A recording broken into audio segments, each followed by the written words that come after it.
이번에 먼저 전해드릴 내용은 스카이데일리 가짜뉴스와 캡틴 아메리카 코스프레하던 인간의 민낯을 전해드리려고 합니다. 그 뒤에 전광훈 얘기라든지 그리고 안철수, 한동훈 등 그 자칭 유력 정치인들의 민낯, 이번 영상에서는 거기에 중점을 두고 전해드릴 예정인데요. 먼저 중앙일보에서 어제 이런 중요한 단독 보도를 냈습니다. 한마디로 스카이데일리의 온갖 가짜뉴스, 특히 중국인 99명 가짜뉴스가 엄청난 논란이 되지 않았습니까? 이 캡틴 코리아로 활동하는 저 캡틴 아메리카 코스프레 하던 인간이죠. 그 인간이 실제로 미군 코스프레 하다가 또 걸리고 사칭이었죠. 그리고 안중근 장군의 후손 그 가짜뉴스를 뿌리다가 또 박제당해가지고 망신당하고, 그래서 일베에서도 손절당한 인간의 얘기를 저렇게 유사 언론이 받아 썼다는 겁니다. 그래가지고 당시에 이걸로 얼마나 DC에서도 막 화력 지원하자면서 난리를 쳤습니까? 하지만 이건 당연히 말도 안 되는 허위 조작 정보였고요. 주한미군에서도 이건 말도 안 되는 거짓말이다 라고 콕 집어서 언급하지 않았습니까? 그런데 그때도 DC에서는 아무리 주한미군이 와서 얘기를 하더라도 안 믿었습니다. 트럼프만 들어오면 윤석열은 살아난다는 말도 안 되는 헛소리부터 시작해가지고 별의별 얘기들을 자기들이 기정사실화해가지고 다른 플랫폼 돌아다니면서 아주 쌩 난리들을 쳤었는데요. 중요한 거는 스카이데일리의 허겸이라는 기자라고도 부를 수 없다고 봅니다. 아무튼 그 인간이 앞서 말씀드렸듯이 캡틴 아메리카 그 코스프레하는 인간의 말을 갖고 와가지고 저렇게 중국 간첩 운운하고 AI를 접목한 매크로를 개발해서 중국이 국내 여론조작에도 관여했다, 이런 식으로 팍 떠들어대니까 당연히 팩트체크에 나서는 사람들이 생기지 않겠습니까? 근데 중요한 거는 스카이데일리에서 이에 대해서 어떤 입장을 보였냐, 이 관계자에 따르면 반신반의한 게 아니라 확신해서 보도했다, 그러면서 물증을 갖고 취재하냐, 오히려 자기들이 더 당당합니다. 그렇게 뻔뻔한 모습을 보이고 있는데 여전히 DC 그런 갤러리에서는 미국 정치 갤러리, 국힘 갤러리, 국힘 비대위 갤러리, 여기가 중심이라고 계속 말씀을 드렸죠. 여기서는 스카이데일리가 뭐가 문제냐, 이런 입장을 보이고 있습니다. 특히 저 캡틴 아메리카한테 이제 JTBC 기자가 취재를 위해서 짧게 통화 가능하냐, 그러니까 아예 욕을 박아버리죠. 당연히 욕밖에 돌아올 그 얘기가 없는 겁니다. 제대로 된 진실이라든지 이런 내용이 있겠습니까? 참고로 말씀드리자면 이 캡틴 아메리카는 물론 이제 캡틴 아메리카 코스프레죠. 결국 체포를 당했고요. 저 허겸 씨도 출국 금지 조치에 취해졌습니다. 이건 단순히 허위사실 유포가 아니라 내란 선전성동죄가 적용이 돼야 된다는 겁니다. 내란 우두머리 윤석열을 중심으로 지금 곳곳에서 내란 선전, 내란 선동을 하고 있는데 이들에 대해서도 당연히 책임을 물어야 된다는 거죠. 그리고 어제 PD 수첩을 보신 분들은 아시겠지만 진짜 깊게도 얽혀있다. 결국 사이비 종교 얘기도 어제 일부 드러난 상황 아닙니까? 그래서 여기서 아이들까지 겨냥해가지고 어떤 식으로 세뇌를 하는지, 가스라이팅이라고도 하죠. 그런 식으로 세뇌하는지가 고스란히 박제가 됐고요. 실제로 내용을 보시면 되게 충격적인 게, 너 지금 의심했잖아, 너 회개했어? 너는 또 뭔데? 요런 식으로 저래 놓고 무슨 교회 목사라고 이거 비판을 하면 무슨 종교를 탄압한다는 말 같지도 않은 소리들을 늘 해왔는데, 파주 운정참종교회 이 고병찬 이 인간도 지금 아주 빙산의 일각이지만 문제가 지금 드러났다라고 볼 수 있는 거고요. 그리고 여기저기서도 계속 시국 선언을 한다면서 대학생들이 윤석열 탄핵을 반대한다, 이렇게 언플해서 엄청나게 많은 그런 젊은 사람들이 모인 것처럼 그 연출을 하지만 실상 진짜 대학생들 나와보니까 이게 답니다. 10명이다, 아니다, 실제로 세보니까 8명이다, 이렇게 팩트를 체크하는 글들도 온라인 커뮤니티를 통해서 확산이 되고 있는 게 이게 그들의 현실이란 겁니다.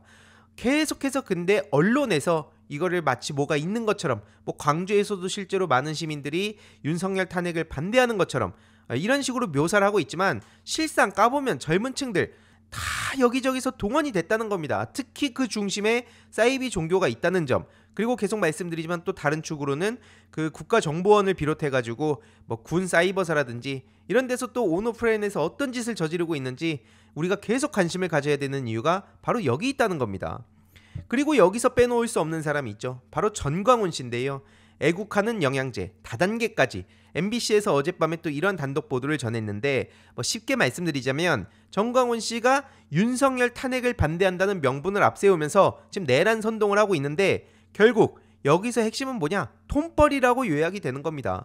애국 굿즈 타령하면서 오만 것들 막 사달라 그러고 실제로 이거 구매를 넘어서 뭐 판매자까지 저렇게 뭐 포섭을 하는 내용도 나오는데 결국 이게 다단계라는 말밖에 안 나옵니다.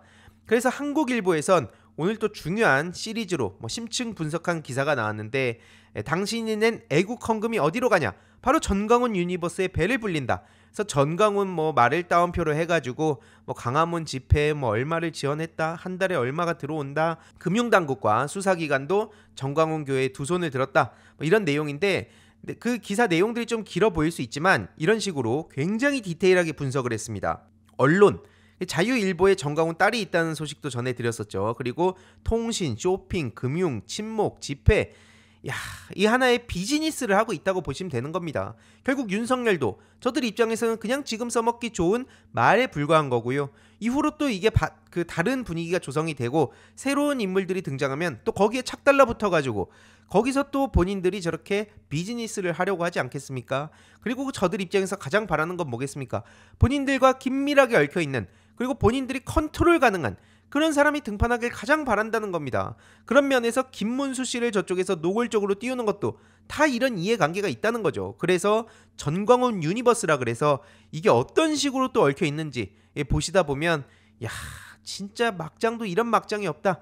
그리고 아무리 한국일보에서 저렇게 심층 분석을 했다고 하더라도 이것도 빙산의 일각에 불과하다는 겁니다. 그래서 말 그대로 이 모든 뿌리를 찾아내서 뽑아내는 건 뭐 향후 1, 2년 안에 불가능한 지점이고요. 당장 그래도 할 수 있는 건 이 문제들을 계속 주위에 알리면서 저들의 자금줄을 빨리 끊어낸다. 이게 가장 중요한 포인트라고 봅니다. 그래서 지금 이복현 씨는 전광훈 선교 카드 관련해서 적격성의 의문을 가지고 위법 여부를 점검하겠다, 이런 얘기를 하고 있는데요. 이것도 진작부터 문제 제기가 됐던 거 아닙니까? 뭐 MBC에서도 그렇고 이 선교 카드 얘기하면서 쌍손 들고 내가 부탁하면 들어줄 사람들 아멘 해봐, 막 다 손 들면서 아멘하고, 끔찍하지 않습니까 진짜? 그래서 앞서 말씀드렸듯이 결국 이건 다 돈으로 연결이 된다라는 말씀을 드리는 거고요. 그래서 한국일보 심층 취재 그 내용도 한번 쭉 봐주시면 좋겠습니다. 아무튼 그리고 결국에는 이 전광훈 사이비 종교뿐만 아니라 이걸 보고 여기저기서 나도 유튜브 좀 해봐야겠다, 이걸로 또 돈 좀 벌어봐야겠다, 이런 채널들이 등장해서 이것도 민주파출소에서 지금 대응을 하고 있는데요.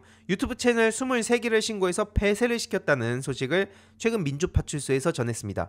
계속 감시를 하고 제보도 받고 있는데, 그래서 이런 좀비 채널로 규정을 하고 이게 폐쇄가 됐다는 겁니다. 그리고 지금 문영배 대행에 대해서도 계속해서 공격이 이어지고 있는데, 헌재에서는 이런 원색적인 비난과 가짜뉴스의 수사 의뢰를 논의하고 있다는 소식을 전했고요. 이건 문영배 개인을 공격하는 것도 있지만 결국 앞서 말씀드렸듯이 뭐가 본질입니까? 헌법재판소 자체를 공격을 하고 있는 겁니다. 그래서 탄핵 부정의 빌드업을 위해서 문영배라는 사람을 말로 쓰고 있는 거죠. 그렇기 때문에 이 문제는 문영배 개인의 처신을 가지고 뭐 얘기할 게 아니라 아무 문제도 없는 걸 가지고 계속 문제가 있는 것처럼 키우고, 이거를 정치권이 받아들고 국힘당 공식 논평으로 내놓고 그거 잘못됐네 하고 수정하고 도망치는 이러한 행태를 비판하고 책임을 지게 만들어야 된다는 거고요. 이거 말고도 지금 뭐 외환죄까지도 지금 적용이 되는 상황 아닙니까? 오늘 오전에 또 이런 단독 보도가 나왔는데, 한마디로 검찰에서 방첩사 관계자한테 중요한 진술을 확보했다는 겁니다. 다음 주제로 가기 전에 짧게 중요한 광고 하나만 하고 가겠습니다. 바로 인터넷 비교원인데요. 인터넷 신규 가입 시 최대 48만원, 인터넷 가입과 동시에 현재 쓰고 계신 휴대폰의 통신사만 변경해도 추가 최대 30만원, 정수기 렌탈 시 최대 30만원, 무려 총 108만원의 혜택을 3년마다 받으실 수 있습니다. 그래서 약정이 끝나셨다면 꼭 신청하시길 바라고요. 현금 사은품 혜택을 원하시지 않는 분들은 무려 55인치 삼성 TV로 선택을 하실 수도 있습니다. 1670-2521 상담 받으시거나 네이버에 인터넷 비교원 검색하시고 상담 신청하시길 바랍니다. 북한에서 보낸 오물풍선이 국지전으로 확대될 수 있으니 준비하라는 취지의 지시를 받았다는 내용인 거고요. 결국 이건 김용현, 윤석열, 김용현 이 둘은 확실하게 가장 큰 책임을 물어야 된다는 얘기가 이래서 나왔던 겁니다. 내란죄뿐만 아니라 지금 외환죄까지 저지른 상황 아닙니까? 그래서 이 정황을 그동안도 많은 얘기들이 나왔었는데 실제로 이걸 뒷받침하는 진술이 확인된 건 처음이라는 거고요. 그래서 윤석열, 김용현만큼은 확실하게 그들 표현대로면 처단을 해야 되는 겁니다. 지금 누구를 향해서 처단을 합니까? 지그들이 가장 큰 잘못을 저지른 것들이고요. 아무튼 저런 막장인 인간들이 여태까지 보수의 탈을 쓰고 대한민국을 망쳐오고 있었다 보니까 이재명 대표님은 민주당이 진보가 아니다. 성장을 중시하는 중도 보수 정당이다. 뭐 중도 보수 혹은 중도 진보 성향이 민주당에 많이 모여 있는 것도 원래 지금 대한민국의 정치 구조 자체가 너무 이상하기 때문 아닙니까? 엉망이었잖아요. 저들은 그냥 보수, 뭐 극우라고도 사실 볼 수 없는데 저 결국에 보수를 앞에 내걸면서 실제로 했던 건 뭡니까? 그냥 이익, 범죄, 그리고 생존, 자기들만의 생존이죠. 이걸로 똘똘 뭉쳤던 인간들 아닙니까? 그래서 진보 정당은 정의당, 민주노동당, 진보당, 그리고 뭐 요 기사에는 안 나와 있지만 사회민주당, 조국혁신당 이런 쪽에서 각자 이렇게 경쟁을 하는 그런 정치 문화를 만들어 가야 된다. 저도 이렇게 생각하고요. 그래서 대한민국에 제대로 된 보수 정당이 없고 민주당이 중도 진보, 중도 보수 여기를 이렇게 포괄하는 그런 정당의 역할을 했으면 좋겠다. 그래서 그런 말씀을 드렸던 겁니다. 근데 이런 와중에 고민정 씨가 이재명 대표를 향해서 한동훈, 유승민, 이준석도 만나야 된다. 이런 얘기를 또 한 게 지금 논란이 되고 있는데요. 뭐 긴 말 필요 없이 지금 안철수 씨가 어떤 얘기를 하고 있습니까? 뭐 결국 또 대선 얘기를 하면서 정치인 말이 왔다 갔다 하면 어떡하냐. 앞서 말씀드린 이재명 대표님의 생각을 저렇게 비난을 하면서 국민 우롱하지 마라. 정확하게 한 번 말하면 무게감 있게 지키는 자세가 국가 지도자의 자세다. 말 한 번 잘했습니다. 말 지키는 거 중요하죠. 그럼 본인의 손가락 이 얘기는 언제 지킵니까? 1년이 아니라 지금 3년이 지났거든요. 근데 아직도 손가락이 무사합니까? 이 자체가 안철수라는 사람의 민낯을 보여주는 거고요. 간철수란 얘기가 왜 나오는 거겠습니까? 그리고 유승민 씨는 뭐 이 사진 한 장이면 끝이죠. 그동안 그렇게 뭐 품격을 중요하게 생각하고 뭐 예의를 중시하자 그러고 그 고고한 모습을 많이 보여왔으나 다급해지니까 소위 이제 난가병이라고도 하죠. 그러니까 깝치지 마시라는 얘기를 해서 바로 그냥 나락으로 갔습니다. 그리고 이준석 씨 같은 경우에는 준스톤 이어원 그 다큐에 메인 그 예고편이 올라왔는데 여기에 혹시 요 내용도 들어갑니까? 돌리자라고 하면서 야 CBS에 이거 꽂아 넣어 찔러 넣어 뭐 다른 언론사에도 찔러 넣어 요것도 이제 인간 이준석의 모습 아닙니까? 이거에 대해서 제대로 해명도 하지 않고 또 젠더 이슈로 그냥 빠져나가려는 모습.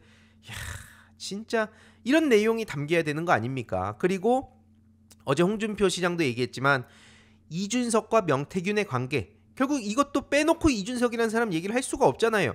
명태균 게이트와 이준석 이게 가장 중요한 쟁점인데 그러면서 이제 홍준표 시장도 슬쩍 빠져나가려는 거죠. 하지만 홍준표 아들 메시지가 최근에 공개가 됨으로써 홍준표 씨도 여기서 무관하다고 볼 수 없다. 실제로 왜 이렇게 그럼 문자를 디테일하게 주고받았냐. 그래서 홍준표도 애써 모르는 척하지만 명태균 게이트 관련해서 빼박으로 걸릴 수밖에 없다는 분위기고요. 오세훈 씨도 여기서 무관하다고 볼 수가 없는 거죠. 실제로 자기는 막 사기꾼이라면서 저런 인간하고 교류할 일 없다라고 선을 그었지만 오세훈풍이 분다면서 명태균 여론조사로 재미는 달달하게 본 겁니다. 뭐 이거 말고도 지금 김한정 씨와의 관계가 드러나서 원래 이준석이 제일 먼저 가냐 오세훈이 제일 먼저 가냐 이런 얘기들이 나오지 않았습니까? 아무튼 그래서 명태균과 관련해서 지금 이준석, 홍준표, 오세훈 등등 지금 나락에 갈 상황이다 라는 말씀을 드리고요. 한동훈 씨는 지금 뭐 책 그 광고를 하면서 그 명태균과 무관하다 뭐 이런 얘기들이 나오고 있지만 하지만 한동훈 씨도 국힘 당대표로 있을 때 이 모든 걸 알면서 그냥 넘어가지 않았냐라는 비판이 나오고 있는 만큼 한동훈 씨도 마찬가지로 남 얘기하듯이 할 수는 없는 상황이다 말씀을 드리면서 추가적인 소식 계속 전해드리도록 하겠습니다. 이번 영상도 재미있게 보셨다면 구독과 멤버십 부탁드립니다. 특히 멤버십 희동이님들께 정말 감사드린다는 점 다시 한번 말씀드리고요. 주위에도 널리 공유 부탁드리겠습니다.